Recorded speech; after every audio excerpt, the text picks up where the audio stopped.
तुम स्वयं सर्वोच्च सत्ता हो। रामायणी 24। चंद्र चकोर की ऐसी बात जनाई, मानस बुद्धि दीन पलटाई। चार अवस्था सपन्यों कही, झूठो फोरो जानत रही। मिथ्या बात न जाने कोई, यह विद सब गैल बिगोई। आगे दय दय सबन गमाया, मानुष बुद्धि सपन्यों नहीं पाया। 34 अक्षर से निकले जोई, पाप पुण्य जानेगा सोई। सोई कहंता सोई होगे, तय निकर न बाहर आओ। हो हुजूर ठाड़ कहत हो, तय क्यों धोखे जन्म गमाओ।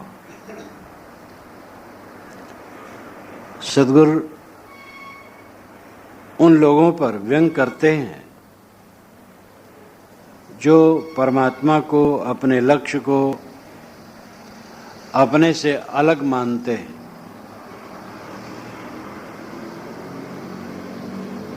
वे कहते हैं कि जैसे चकोर चंद्रमा को देखता रहता है, ऐसे तुम परमात्मा को देखते रहो। अब परमात्मा क्या है? एक धारणा बनाने कहते हैं, इतने हाथ वाला, ऐसे आंख मुख नाक कान वाला, धनुष हाथ में रखने वाला, बंसी रखने वाला,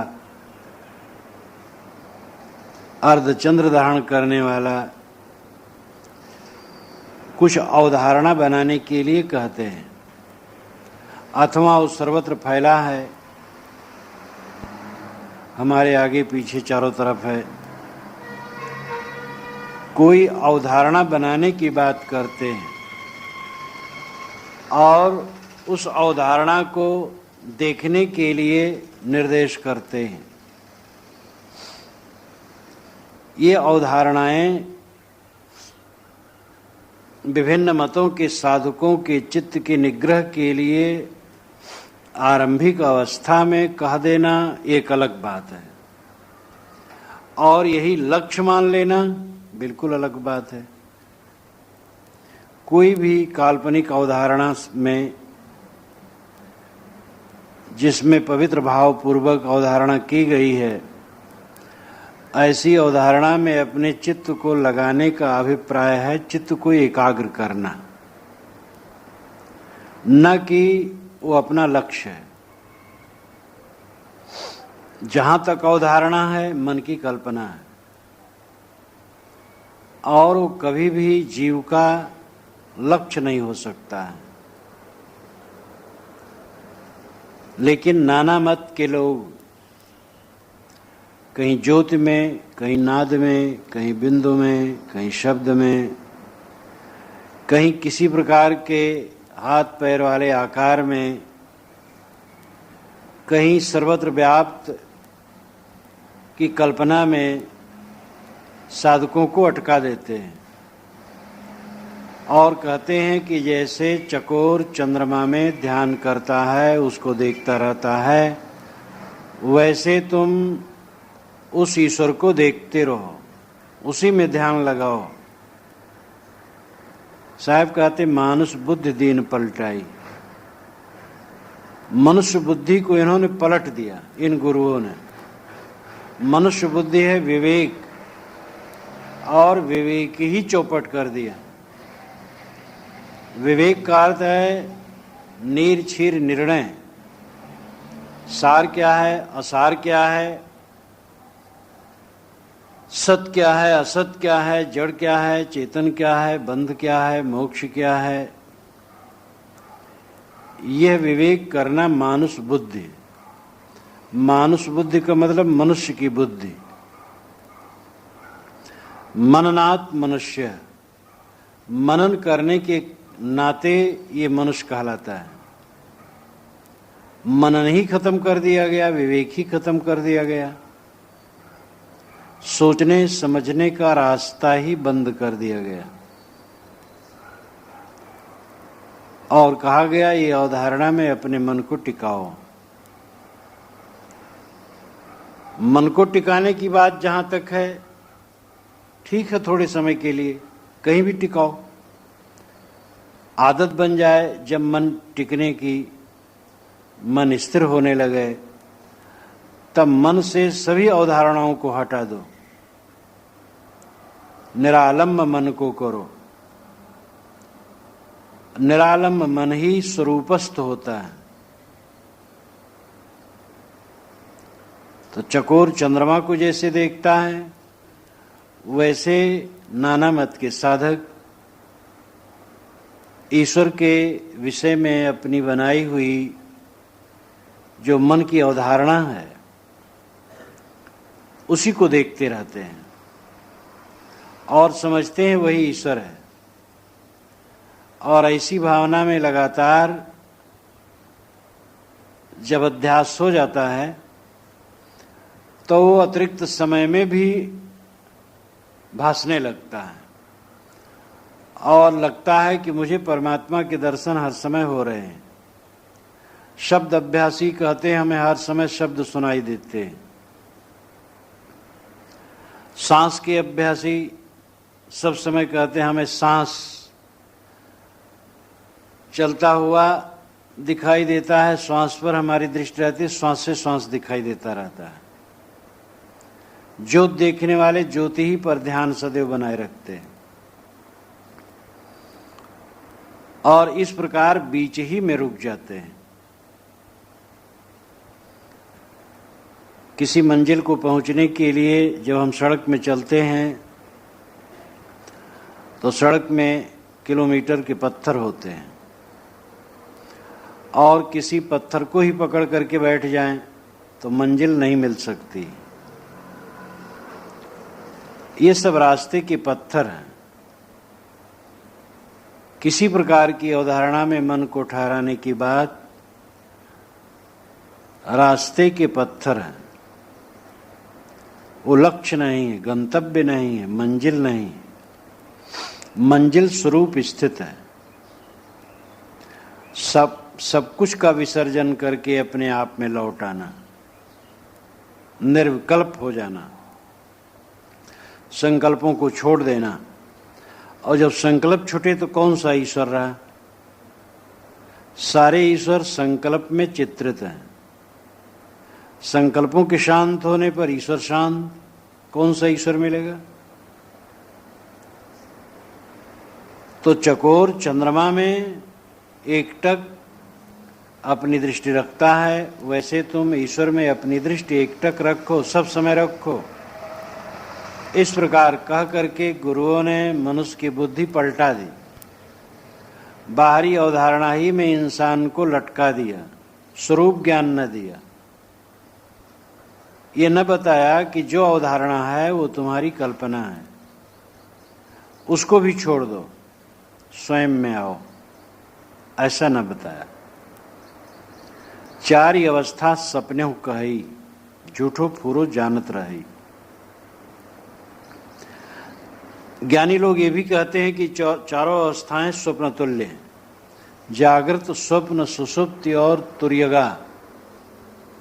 जागृत, स्वप्न, सुषुप्ति ये शारीरिक अवस्थाएं हैं, तुर्यगा ज्ञान की अवस्था है। तो कहते हैं ये चारों अवस्था स्वप्नवत है। जहां सब कुछ स्वप्नवत बताया जाता है, वहां किसी अवधारणा को सच बताया जाए तो कितना उल्टा है। किसी भी व्यक्ति से मिलने के लिए जहां वो रहता हो वहां जाना पड़ता है, जहां वो काम करता हो वहां जाना पड़ता है। जीव को, आत्मा को समझने के लिए उसके कार्य विस्तार को समझना पड़ता है।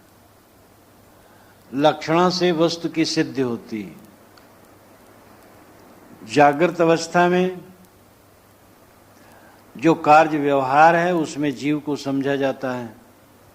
स्वप्न में स्वप्न के विस्तार से जीव को समझा जा सकता है कि स्वप्न को देखता कौन है। सुषुप्ति में सबके अभाव को देखने वाला कौन है। और तुर्यगा में ज्ञान अवस्था में सारे संकल्पों को छोड़कर कौन स्थिर होता है? तो जो सभी अवस्थाओं में साक्षी है वही अपना स्वरूप है। तो ज्ञानी जन कहते हैं चारों अवस्था स्वप्नवत है। जब चारों अवस्था स्वप्नवत है तो चारों अवस्थाओं के जो भास हैं क्या वो सच हैं? झूठो फूरो जानत रही। साहब कहते हैं झूठ को ही ये फूर समझते हैं। झूठो फूरो जानत रही, झूठ को फुर समझते हैं, सही समझते हैं। अब ये झूठो फूरो और ये सब टोन जो हैं ये बनारस गोरखपुर क्षेत्र के हैं और पूरे बीजक को पढ़ा जाए एकदम उसी स्वर में पूरा बीजक है। इसलिए बीजक कबीर साहब के हृदय से निकला है। और वाणियां इन्हीं वाणियों का परिवर्तन करके लिखा गया है। भारत के विभिन्न क्षेत्रों के भक्तों ने, संतों ने इन्हीं वाणियों को अपने ढंग से ढाल ढाल कर अपनी आवाजों में लिखा है। झूठो फूरो जानत रही, झूठ को ही फुर समझने लगते हैं, अपने आभास को ही अपना स्वरूप या अपना लक्ष्य मान लेते हैं। मिथ्या बात न जाने कोई, यह विद सब गैल बिगोई। मिथ्या को मिथ्या लोग नहीं जान रहे हैं। मिथ्या बात न जाने कोई, कोई ऐसा नहीं है जो मिथ्या बात को मिथ्या करके जाने और मिथ्या कहे। झूठ को झूठ कहने का बल ये बिरले को होता है। जिसको गलत समझा, निर्भय होके गलत कहा, ये मामूली बात नहीं।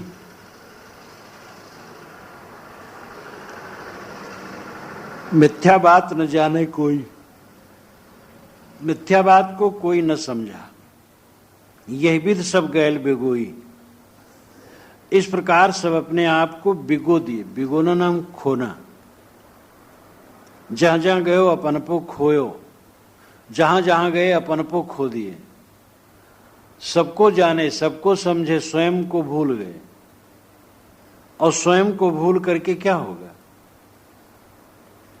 आगे दे दे सबन गमाया, मानुष बुद्धि सपने नहीं पाया। आगे दे दे सबन गमाया। सभी मत के गुरुओं, भक्तों ने ये कहा कि आगे भगवान मिलेगा, आगे मोक्ष मिलेगा। इसी में अपना जन्म गंवा दिया। आज नहीं तो कल मिलेगा, मर जाने के बाद मिलेगा। मर जाने के बाद क्या मिलेगा? आगे का अर्थ पीछे भी होता है। जैसे आगे के लोग कह गए हैं, आगे के लिए भविष्य और भूत, आगे शब्द से दोनों का प्रयोग होता है। आगे ऐसा होगा, आगे के लोग ऐसा कह गए, तो पीछे के लोग जो कहा गए उसको भी आगे कहा जाता है। आगे दे दे समन गंवाया। जो पहले के लोग हैं, पहले की वाणियां हैं, उसी का प्रमाण दे दे करके सब लोगों ने गमाया नाम खोया, अपने स्वरूप भाव को खोया। स्वरूप भाव में न रहा, मानुष बुद्धि सपनों नहीं पाया। इसलिए स्वप्न में भी इनको मनुष्य की बुद्धि न मिली। मनुष्य की बुद्धि स्वतंत्र चिंतन, आत्मचिंतन, आत्म विवेक, स्वप्न में भी इनको न मिला।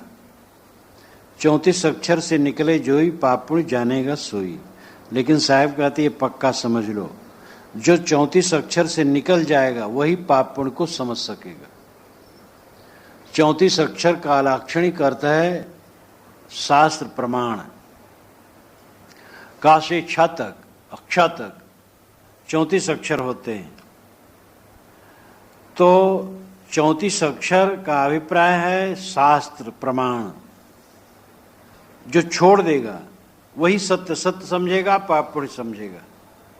शास्त्रों का प्रमाण दे करके ईश्वर के नाम पर, देवताओं के नाम पर जीवबद्ध जीव हत्या होती है, उसका नाम रखा जाता है यज्ञ, कुर्बानी, बलिदान, बलि।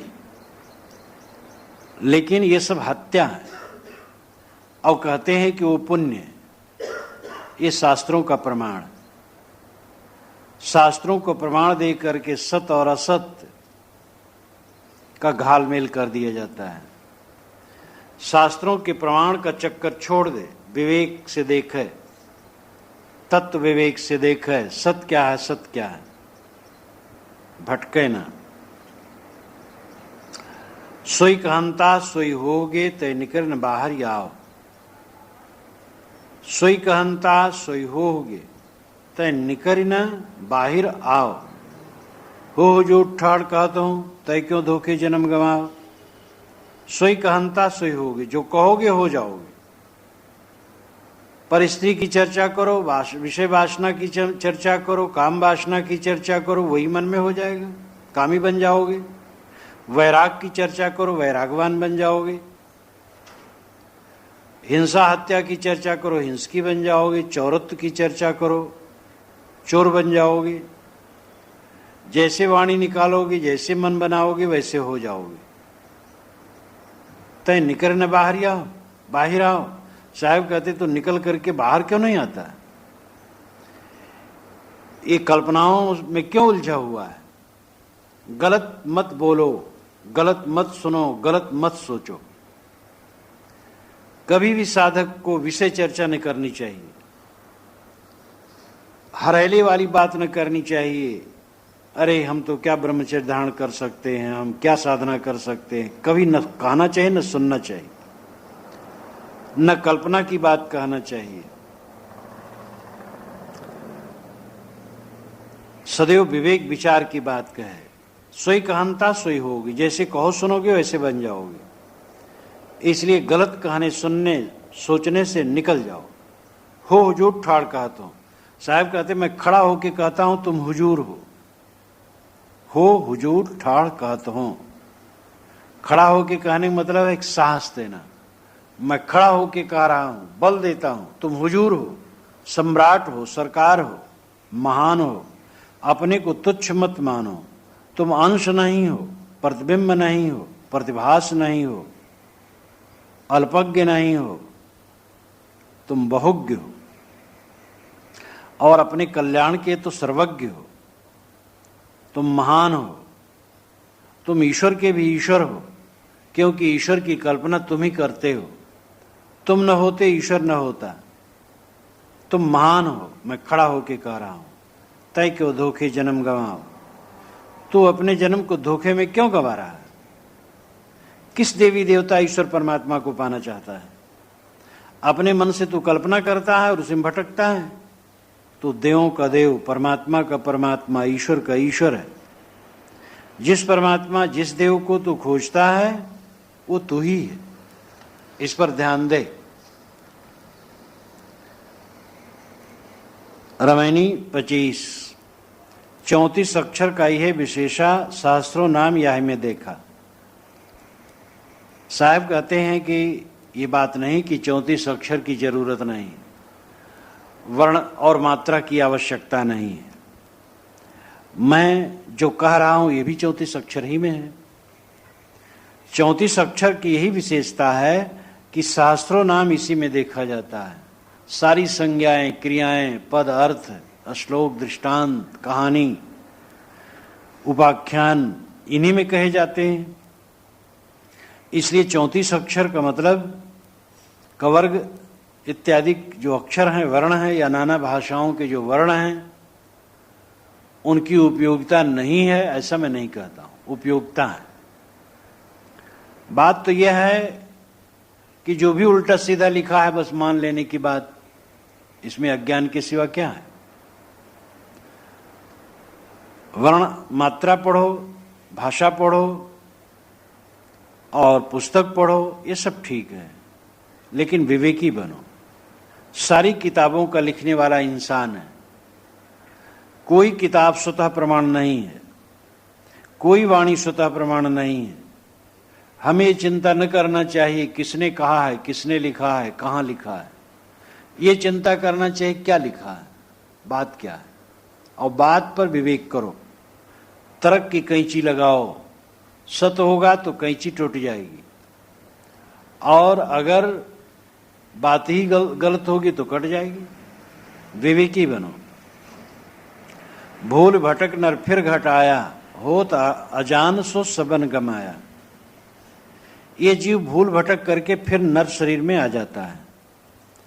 जैसे कोई अपने मुख्यालय को छोड़ करके विविध शाखाओं में जाए और घूम करके फिर मुख्यालय आ जाए,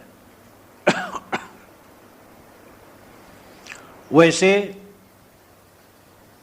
ये जीव नाना योनियों में भटकते भटकते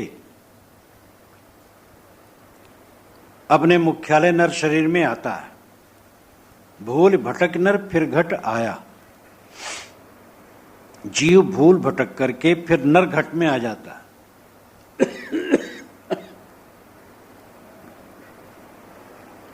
नाना योनियों में घूमते फिरते मानव शरीर में जीव फिर आ जाता है। लेकिन होत अजान सो सबन गमाया। यहां अजान होकर के सब खो देता है। वही कहानी, एक शहर के चारों तरफ प्रकोटा था, दीवार खींची थी। एक अंधे ने कहा था कि मैं निकलना चाहता हूं, कोई दरवाजा है? किसी ने बताया है। दीवार पकड़े पकड़े चले जाओ, निकल जाओ। पकड़े पकड़े चला, बीच बीच में उसको खुजली हो जाती थी, दीवार छूट जाती थी। जहां दरवाजा आता था वहां संजोग से खुजली हो जाती थी। खुजलाने लगे, अब आगे बढ़ जाए, दरवाजा छूटता रहा। मानव शरीर कल्याण का द्वार है। हम यहां आते हैं, खुजली शुरू हो जाती है, विषय वासना की खुजली, सांसारिकता की खुजली, और हम अजान होकर के सब गंवा देते हैं। थोड़ा समय, सुनहला समय, विवेक प्रधान जीवन, और इसको पशु के तुल्य बिता देते हैं, इंद्रियों की उत्तेजना में बिता देते हैं। कितना दुर्भाग्य। होत अजान सो सबन गमाया। भूलते भटकते मानव शरीर में जीव आया, लेकिन अज्ञानी बन करके अपना विवेक खो दिया। खोजें ब्रह्मा विष्णु शिव शक्ति, अनंत लोक खोजें बहु भक्ति। खोजें गण गंधर्व मुनि देवा, अनंत लोक खोजें बहु भेवा। ब्रह्मा विष्णु शिव शक्ति,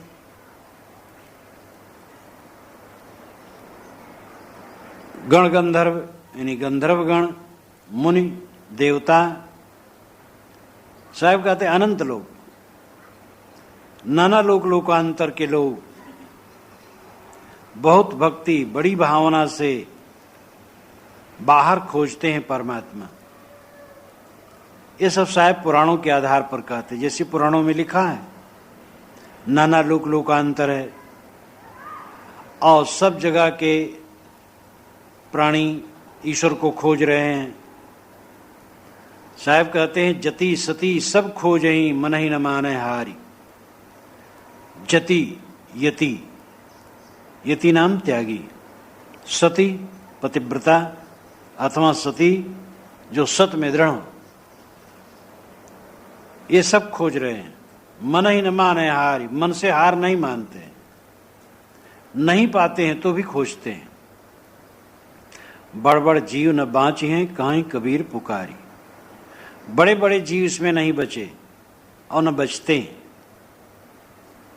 साहब पुकार करके कहते, हल्ला करके कहते हैं, घोषणा करके कहते हैं कि बड़े बड़े कहलाने वाले लोग भी भटक रहे हैं, वे भगवान को बाहर खोज रहे हैं। इसका हास्यास्पद क्या होगा? परमात्मा को बाहर खोजना।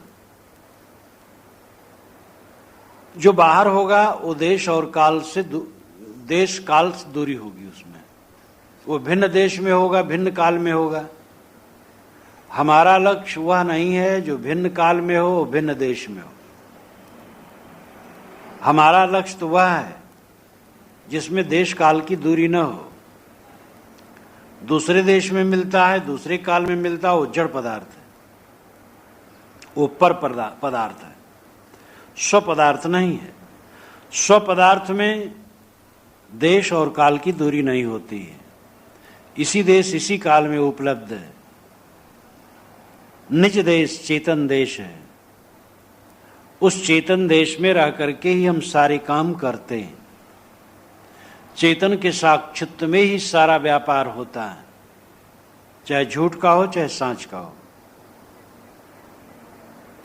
और इसलिए स्वदेश चेतन देश है और इसी काल में हम कृतार्थ हो सकते हैं। कई मत वाले जो कहते हैं कि कई जन्म लगेंगे और इतने इतने काल के बाद मोक्ष होगा, वो भी भटकाव है। इसी जीवन में इसी क्षण मोक्ष होगा। तो सदगुरु कहते हैं कि मैं शास्त्रों का पढ़ना नहीं रोकता हूं। हजारों हजारों नाम संज्ञाएं और सब वाणी वचन इन अक्षरों में ही हैं, इसलिए पढ़ो गुनो, लेकिन भटको ना, अजान न बनो। बाहर खोजने के चक्कर में समय बर्बाद न करो। खोजो मत, छोड़ो, खोजना छोड़ दो, भटकना छोड़ दो, ठहर जाओ। और जब ठहर जाओगे तब तुम ही हो। दौड़त दौड़त दौड़िया जहां तक मन की दौड़, दौड़ थका मन थिर भया, वस्त ठौर की ठौर। दौड़ते दौड़ते बहुत दौड़ा और कुछ न पाया, जब रुक गया तो वस्तु अपने पास है। अपने पास भी कहने का तरीका है, स्वयं है, तुम स्वयं हो। इच्छा तुम्हें परेशान करती, वासना परेशान करती, उसको छोड़ो। परमात्मा पाने के चक्कर में क्यों पड़े हो? परमात्मा कोई ऐसी चीज है जो बाहर से मिल जाए? तकलीफ है वो इच्छा वासना, उसको छोड़ देने के बाद तुम स्वयं परमात्मा हो। इस प्रकार सदगुरु कहते हैं कि जिसे तुम खोज रहे हो वो तुम स्वयं हो। इस पर ध्यान दो। रामायणी 26। निचेतन स्वरूप को पहचानने वाला सर्वोच्च है। सर्वोच्च साधक वही है जो निचेतन स्वरूप को पहचाने, अपने आपा को पहचाने। आप ही करता भय कुलाला, बहुविध बासन गढ़े कुम्हारा। विधने सवै कीन एकठाऊं, अनेक जतन के बने कनाऊं। जठर अग्निमो दीन प्रजारी, तामा आप वह प्रतिपाली। बहुत जतन के बाहर आया, तब शिव शक्ति नाम धराया। घर का सुत जो हुए अयाना, ताके संग न जाओ सयाना। साची बात कही मैं अपनी, भया दीवाना और की पुनी। गुप्त प्रगट है एके दूधा, काको कहिए ब्राह्मण शूद्रा। झूठे गर्भ भूलो मत कोई, हिंदू तुरुक झूठ कुलदोई। जिन यह चित्र बनाइया, साचा सो सूत्रधारी। काहीं कबीर ते जन भले, जो चित्रवंती ले निहारी। आप ही करता भय कुलाला।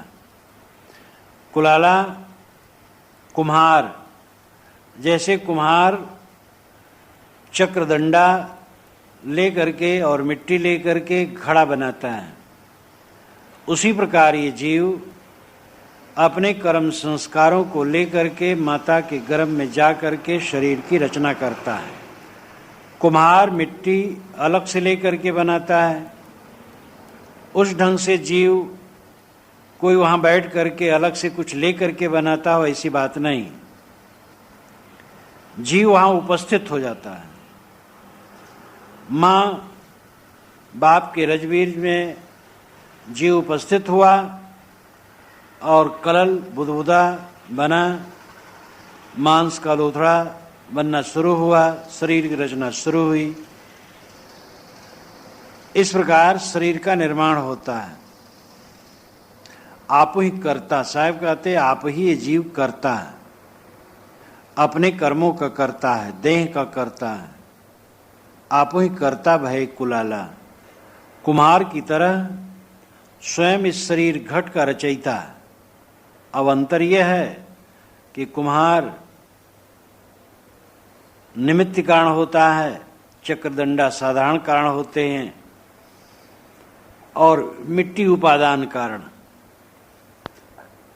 इस प्रकार वो बनाता है। यहां जीव माता पिता के रजबीज में मिल जाता है, स्वयं रचना होने लगती है।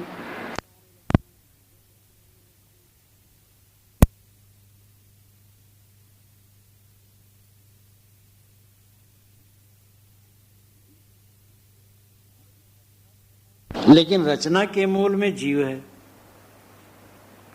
जीव निमित्त कारण है, माता पिता साधारण कारण है, रज बीज उपादान कारण है। इस प्रकार स्वयं ये कर्ता जीव कुम्हारवत गर्भ में जा करके घट की रचना करता है। बहुविध बासन गढ़े कुम्हारा। कुम्हार अनेक प्रकार के बासन गढ़ता है। वासन का मतलब बर्तन। अनेक आकार के बर्तनों को बनाता रहता है। तैसे जीव अनेक आकार के शरीरों को बनाता रहता है। स्त्री, पुरुष, नपुंसक, नाना योनियों के शरीर। लेकिन ये पक्का समझ लेना चाहिए कि कर्मों का कर्ता जीव है। इसलिए प्रकारांतर से मानो शरीर भी वही बनाता है। कर्म बनाया तो कर्म के जोर से शरीर बना, तो मूल कर्ता जीव ही है। विधने सवै कीन एक ठाऊं।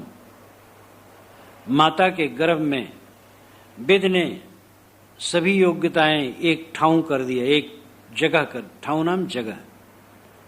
विध शब्द कहने से पौराणिकों के मन में एक ऐसे देवता की कल्पना होती है जिसके 4 मुंह और 4 हाथ हैं, जिसका नाम ब्रह्मा है। ऐसा ब्रह्मा सृष्टि रचयिता है, ये काल्पनिक अवधारणा। विध का मतलब होता नियम, कानून। विध विधान, विधान सभा, कानून की सभा। विध ने, कानून ने, नियम ने, शरीर निर्माण के जो नियम हैं, उस नियम ने सारी सामग्री इकट्ठा कर दी। बीज खेत में पड़े रहते हैं और उनकी ऋतु न होने से उगते नहीं हैं। जब ऋतु आती है उग जाते हैं। मटर, चना, जौ, गेहूं, अक्सा, मुनमुन, ये कितने दाने हैं खेत में पड़े रहते हैं, वर्षा में नहीं उगते हैं। कुआर कार्तिक में अपने आप उग जाते हैं। ऋतु आ गई। ऋतु हो, मिट्टी पानी हो, उष्मा हो, प्रकाश हो, सारी योग्यताएं हों, बीज वृक्ष का रूप धारण कर लेते हैं। इसी प्रकार माँ बाप के रजबीज, जीवों के कर्मों के संस्कार, वहां उसकी उपस्थित से रचना शरीर की होने लगती है। उष्मस खानियों में माँ बाप की आवश्यकता नहीं होती है। वहाँ ऊष्मा से, गर्मी से और तत्व पदार्थों के संयोग से शरीर की रचना होती रहती है। तो जिन खानियों का जो विधान है, प्राकृतिक नियम है, उनके इकट्ठे होने पर वो कार्य हो जाता है। विधने सवै कीन एक ठाऊं। माता के पेट में शरीर रचने के नियम ने सारे संयोगों को इकट्ठा कर दिया और अनेक जतन के बने कनाऊ। अनेक जतन के कनाऊ बने। कनाऊ वृक्ष, शरीर, या अनेक अंगों वाला शरीर बना। अनेक जतन के बने कनाऊ। जतन, उद्योग, प्रयास, तो वहां जानबूझ के प्रयास तो कुछ नहीं, लेकिन स्वाभाविक उसमें जतन होता है और शरीर की रचना होती है। आदमी इतना दैववादी हो गया है कि हर जगह वो कल्पना करता कोई देवता बन बैठ करके गढ़ रहा है। माता के पेट में कोई देवता बैठा हो, बच्चा गढ़ता है। पत्तों में नसों का निर्माण कौन करता है? हिरण के सींगों को कौन ऐंठ देता है? मोर के पंखों में चित्र विचित्र रंग कौन भरता, आकार कौन बनाता है? कटहल, नींबू, आम, केले, नाना फल, इन सब की विभिन्न रचनाएं कौन कर देता है? पत्थरों में जो अनेक आकार होते हैं कौन कर देता है? वो अपने प्राकृतिक नियम है। लेकिन आदमी इतना भोला हो गया है, इतना दैववादी हो गया है कि सत्य को समझना ही नहीं चाहता है। वो हर जगह गिड़गिड़ाता है, देव देव बकता रहता है। फूल खिले हैं, भगवान ने फूल खिला दिया। भूचाल आई, हजारों लोग मर गए, भगवान ने भूचाल ला दी, बड़ा अच्छा किया। सूखा पड़ गया, सब जल गया, भगवान ने सूखा ला दिया। ये सब प्राकृतिक घटनाएं। जठर अग्निमो दीन प्रजारी, तामह आप भय प्रतिपाली। जठर अग्नि, पेट की अग्नि में प्रज्वलित कर दिया गर्भ को। पेट में जहां अन्न जाता है वो आंत अलग है और गर्भाशय अलग है। बच्चेदानी आंत में नहीं है, आंत में अन्न पानी जाता है और गर्भाशय अलग होता है, उसमें बच्चा पलता है। लेकिन दोनों पेट में ही है, तो पेट में गर्मी तो होती ही है। तो जठर अग्नि में, पेट की अग्नि में गर्भाशय को डाल करके मानो प्रचलित कर दिया गया। अभिप्राय है कि मां के पेट में गर्भ का बच्चा पकता है, उसका शरीर पकता है, बढ़ता है। तामह आप भय प्रतिपाली, उसमें प्रतिपालक आप स्वयं जीव हुआ, यानी जीव के अपने कर्म ही उसके प्रतिपालक होते हैं। अगर कहो कोई देव प्रतिपालक होता है तो कितने अंग भंग बच्चे पैदा होते, क्यों नहीं ठीक से प्रतिपालन किया? तो कहोगे उसका कर्म। तो साहब कहते वही कर्म ही प्रतिपालक है। कर्म खोटा है तो खोटा पैदा हुआ, अच्छा है तो अच्छा पैदा हुआ। तो मां के पेट में जो बच्चा है उसका प्रतिपालक उसका अपना कर्म है। जैसे जीव का कर्म वैसे शरीर की रचना। कितने बच्चे पैदा होते हैं रोगी और जीवन भर रोगी रहते हैं, कितने निरोगी और जीवन भर निरोगी रहते हैं, कितने अंग टेढ़े मेढ़े, कितने स्वस्थ, कितने कोई अंग भंग और कितने कोई अंग नहीं भंग, सब अच्छा सुडौल। कितने की बुद्धि कुंठित, शुरू से ही कुंद, और कितने की बुद्धि तीव्र। ये सब किस देव ने कर दिया पक्षपात का काम और द्वेष का काम? ये अपने कर्म है। जैसे हमारे कर्म उसी प्रकार शरीर रचना होती है। बहुत जतन के बाहर आया तब शिव शक्ति नाम धराया। ये जीव बहुत जतन करके बाहर आता है। मां जो समझदार होती है गर्भवती होने के पहले भी सदाचारिणी रहती है। माँ बाप के रजवीज के प्रभाव तो पड़ते ही हैं, संस्कारों के भी प्रभाव पड़ते हैं। इसलिए माँ बाप को अच्छे संस्कारी होना चाहिए। गर्भाधान के पूर्व से ही अच्छे संस्कारी हो, जीवन ही संस्कारी होना चाहिए, बढ़िया संस्कारों वाला। और माँ को हल्का भोजन करना चाहिए और सादा भोजन करना चाहिए। गरम उष्ण यानी अनेक तीखे भोजन करना, गरिष्ठ भोजन करना, डट के भोजन करना, ये गर्भाशय पर बहुत बड़ा बुरा प्रभाव डालता है। सात्विक भोजन हो, हल्का भोजन हो,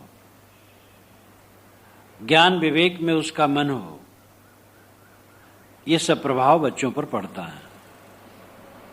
मां के बहुत जतन से अथवा पैदा होते समय नर्स, डॉक्टर, दाई, उनके प्रयत्न से बच्चा बाहर आता है। तब शिव शक्ति नाम धराया। जब बाहर आया तब समझा गया शिव है कि शक्ति। शिव शक्ति यानी पुरुष है कि नारी, तब नाम धराया। साहब इसी बहाने जीव की सर्वोच्चता बता देते हैं। अरे जो पैदा होता वो शिव शक्ति, तुम उसको नीच क्यों कहते हो? आदमी का पागलपन मनुष्य को नीच कहा। शूद्र नीच है, नीच कहने वाला नीच है। शूद्र कौन है? सब बराबर है। जीव तुच्छ है, अंश है, प्रतिबिंब है, आभास है, ऐसा कहना ही अपराध है। जीव तो सबकी कल्पना करने वाला है, ये जीव शिव है। जीव से अलग कहीं कोई शिव नहीं है। तो जब देहधारी प्रकट हुआ तब जाना गया कि ये शिव है कि शक्ति,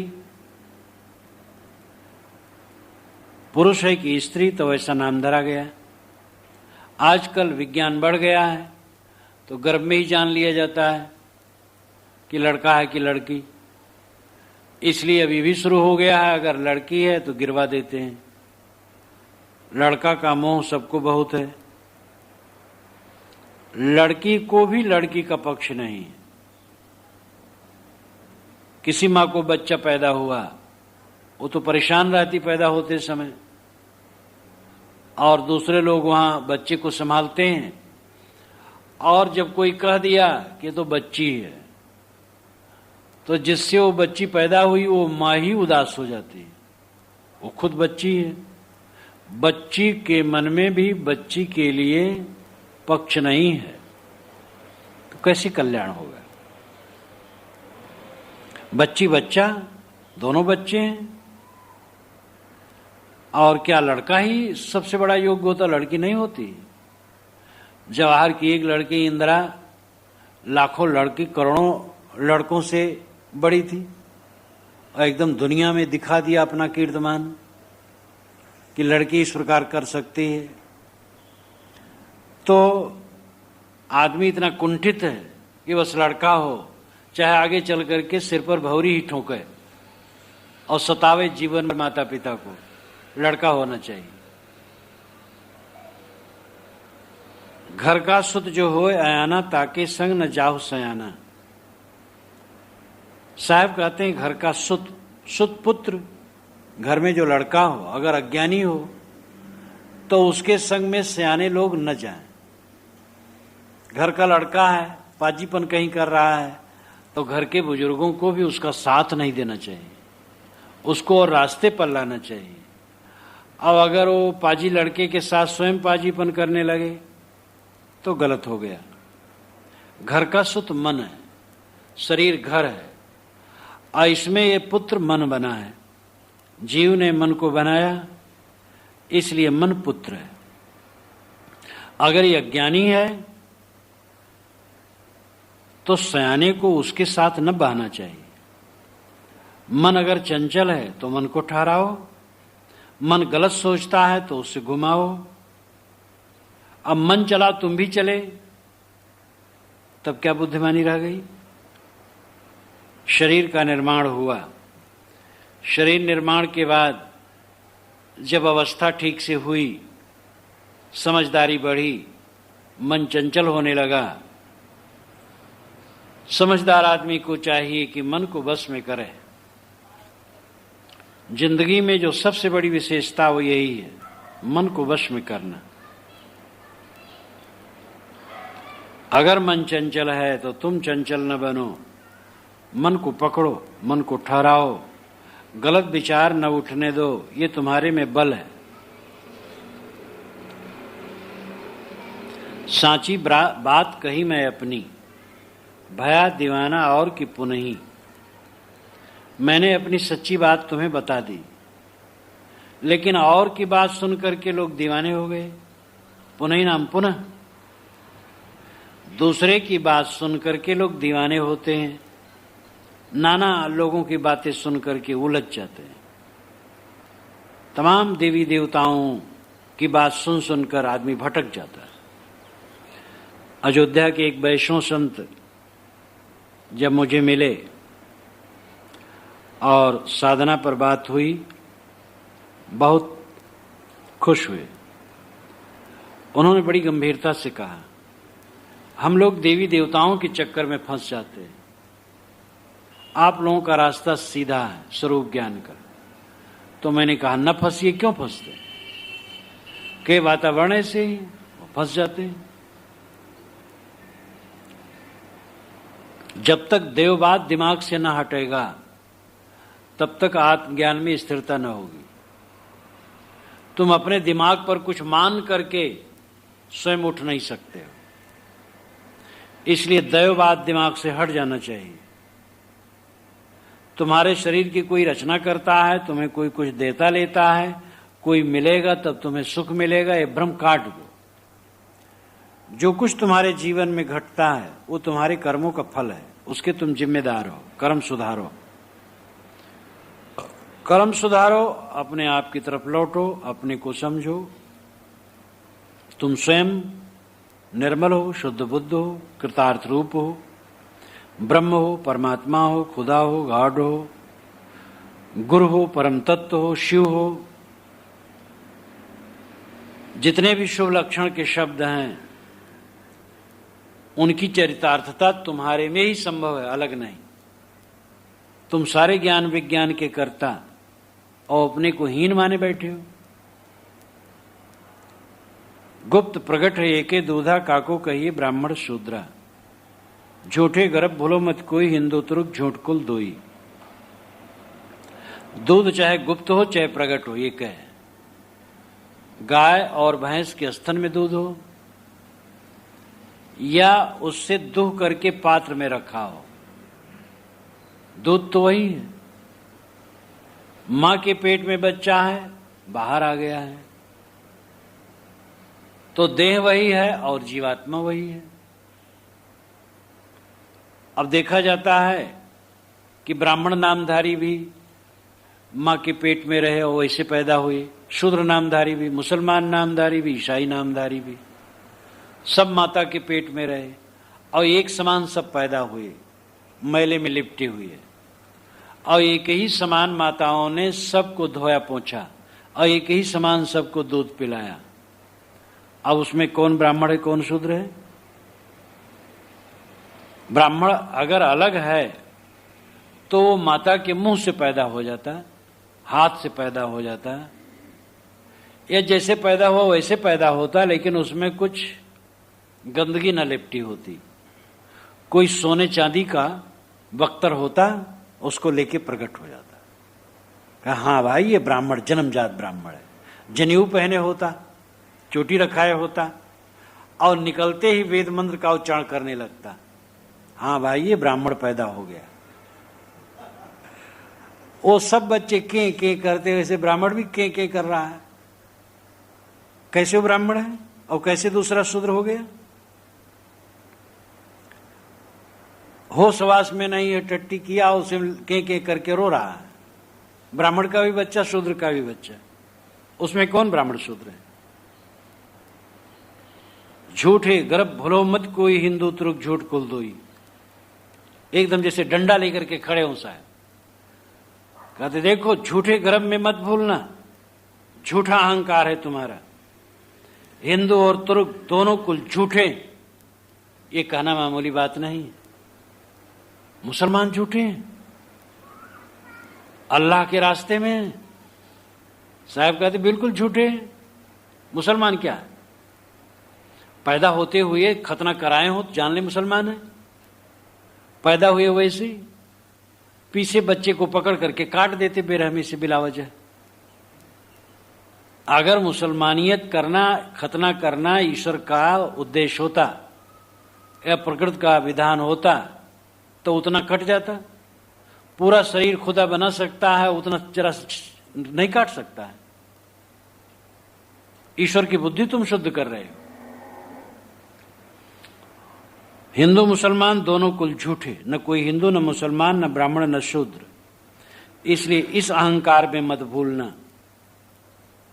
तुम केवल मनुष्य हो, दूसरे मनुष्य हैं, तुम मनुष्य हो। जन्म से कोई बड़ा छोटा नहीं। जैसे आदमी कर्म करता है वैसे बड़ा छोटा हो जाता है। जिन यह चित्र बनाइया सांचा सो सूत्रधारी, काई कबीर ते जन भले जो चित्रवंती ले निहारी। जिन का मतलब है जीव, दृष्टा साक्षी चैतन्य। जिस जीव ने यह चित्र बनाया वह सूत्रधार सच्चा है। सूत्रधार का मतलब है जो कठपुतलियों को नचाने वाला पर्दे के अंदर में बैठा होता है, जैसे सूत्र चलाता है कठपुतलियां वैसे नाचती हैं। नाटक के मैनेजर को भी सूत्रधार कहा जाता है। तो ये सारा नाटक जो हो रहा है इसका सूत्रधार कौन है? जीव। साहब प्रबलता से मानते हैं कि देह से जीव बिल्कुल अलग है, वो प्रकृति से अलग है, क्योंकि प्रकृति में चेतना का कोई लक्षण नहीं। चेतना एक स्वतंत्र गुण है और उसका द्रव्य जो है उसी को जीव कहा जाता है, उसी को आत्मा कहा जाता है। तो सारे चित्रों को बनाने वाला सूत्रधार चैतन्य। कौन सा चित्र? शरीर का चित्र, ब्राह्मण शूद्र का चित्र, हिंदू मुसलमान का चित्र, नाना मत मतांतर का चित्र, देवी देवता ईश्वर ब्रह्म का चित्र। जितना खानी वाणी का विस्तार है, जितना मनोराज्य है, सारे चित्रों का रचयिता चैतन्य। कहां कबीर ते जन भले जो चित्रवंत ही ले निहारी। साहब कहते वह जन भले हैं, वह लोग समझदार हैं जो चित्रवंती को निहार ले, चित्र खींचने वाले को निहार ले। चित्रवंती चित्र रचयिता, सारे ज्ञान विज्ञान के आविष्कारक को निहार ले। बाराबंकी में जब एक इंजीनियर खड़ा था और बहुत बड़े यंत्र लगे थे, नहर खोदी जा रही थी, तो बलदेव साहब वहां के संत अनपढ़ थे लेकिन बहुत बड़े प्रवक्ता और मेधा संपन्न थे। वे जा रहे थे रास्ते रास्ते, इंजीनियर ने मजाक किया, बाबा आपका भगवान कुछ नहीं कर पाता है, देखो हमारा विज्ञान माटी कितना खोदता जा रहा है। वो क्या जाने कि ये बाबा भगवान वाले नहीं विज्ञान वाले हैं। वो खड़े हो गए, उनसे उनको तो कोई खोद दे, फिर सुने। फिर जो सुनाने लगे अपनी भाषा में, देहाती भाषा में, लखनवी भाषा में। वो दंग रह गया वैज्ञानिक इंजीनियर। मैं नहीं समझता था इस प्रकार सीधा साधा अनपढ़ साधु इतना सत्य कह सकता है। उन्होंने सार रूप में कहा, तुम्हारा विज्ञान नहीं बढ़ा, हमारा विज्ञानी बढ़ा है। इंजन नहीं बढ़ा है, इंजीनियर बढ़ा है। इंजीनियर ना हो इंजन फेल। विज्ञानी ये जीव है, जीव ही सारे ज्ञान विज्ञान का शोधक है। वह धन्य है जो चितेरे को पहचान ले। चित्रवंती चितेरा, चित्रों की रचयिता। सारे ज्ञान विज्ञान चित्र हैं, सारी कल्पनाएं चित्र हैं, सारे वेद शास्त्र चित्र हैं, ईश्वर ब्रह्म परमात्मा देवी देवता चित्र हैं। इन चित्रों का रचयिता चैतन्य है और वह चैतन्य तुम हो, तुम ही सबके कल्पक हो। अपने तरफ नहीं देखते हो। इसीलिए उपनिषद में कहा गया, प्रतिबोध वित्तम मतम अमृतत्वम ही विन्दते। प्रतिबोध ही सच्चा ज्ञान है और उसी से अमृतत्व की प्राप्ति होती। प्रतिबोध का मतलब अपनी तरफ लौटना। प्रतिबिंब, प्रतिध्वनि, प्रतिबल, प्रतिक्रिया, प्रतिकार होता है लौटना। बोध बाहरी वस्तुओं को जानना, प्रतिबोध अपने को जानना, जानने वाले को जानना। जानने वाले को जानना प्रतिबोध है। निस्वरूप को पहचानना प्रतिबोध है। जो सबको जानता है वो मैं हूं। जाते सकलो परखिया सो पारख निज रूप, तहां होए स्थिर तो नहीं जाई ब्रह्मकूप। जिसको तू जिससे तूने सबको परखा सो पारख निज रूप है। तूने किससे सबको परखा? पारख से, ज्ञान से। ज्ञान से ही तो सबको परखता है, तो ज्ञान ही तेरा स्वरूप है। तहां होए स्थिर तो, बस उसी ज्ञान में तू स्थिर हो जा। नहीं झाई भ्रमकूप, संकल्पों की भावनाओं के झाई में न जा। झाई तो भ्रमकूप है, झाई नाम परिछाई। तो जहां तक तुम मन से सोचता वो झाई है, उसको छोड़। और जिससे सबको परखता हो तेरा स्वरूप, ज्ञान से सबको परखता है, ज्ञान ही तेरा स्वरूप है। सदैव ज्ञान की अवस्था में रहना सहज समाधि। संतोष सहज समाधि भली। सहज क्या है? देखो इतने लोग बैठे हैं, सबका शरीर, सबकी अवस्था, सबके आकार, सबके रंग, सबके गुणकर्म अलग अलग हैं, लेकिन सब में सहज एक चीज है, चेतना, ज्ञान। वो एक समान है, सब में ज्ञानी दशा है। तो सहज सबके अंदर में क्या है? ज्ञान तत्व। ज्ञान में स्थित होना सहज समाधि। ज्ञान में स्थित होने का मतलब है जागरूकता, एकदम सावधानी। फाम आगे फाम पाछे फाम दाहिने डेरी, फाम पर जो फाम करे सो फामे मेरी। ज्ञान में रहने का अर्थ है क्रोध काम मद मोह में न रहना, देहाभिमान में न रहना, किसी प्रकार आभास और भ्रम में न रहना, झाई में न रहना, ये ज्ञान में रहना है। तो सदगुरु अंतिम में ये साखी बहुत महत्वपूर्ण कहते हैं। जिन यह चित्र बनाइया सांचा सो सूत्रधारी, कहां कबीर ते जन भले जो चित्रवंती ले निहारी। जिसने सारे चित्रों की कल्पना की, उस सूत्रधार चैतन्य चितेरा तेरा स्वरूप है, तू है। इसलिए अपने चित्रों में मत उलझ, चितेरे को देख। तो चित्र बना करके चित्र ही में उलझ गया, और जो चित्र बनाया वो तू है, तू अपने महत्व को भूल गया। इसलिए बाहर से लौट, अपने महत्व को समझ और अपने आप में स्थित हो। शुरू से ही साहब ने कहा कि आप ही करता वह कुलाला, आप स्वयं जीव करता है, और उसके कर्मों के संस्कारानुसार शरीर की रचना होती है। रचना हो करके शरीर जब बाहर आता है, तब उसका स्त्री पुरुष जान करके वैसा नाम धराया जाता है। कुछ दिन बड़ा होने पर मन चंचल होता है, लेकिन मन के साथ जीव न बहे, वो अपने को समझे। लोग हिंदू मुसलमान ब्राह्मण शूद्र के चक्कर में पड़ जाते हैं, ये बहुत गलत है। मनुष्य मनुष्य है, सारे चित्रों का चितेरा तू है। तू अपने को समझ, अपने में स्थित हो, इसी में भलाई है।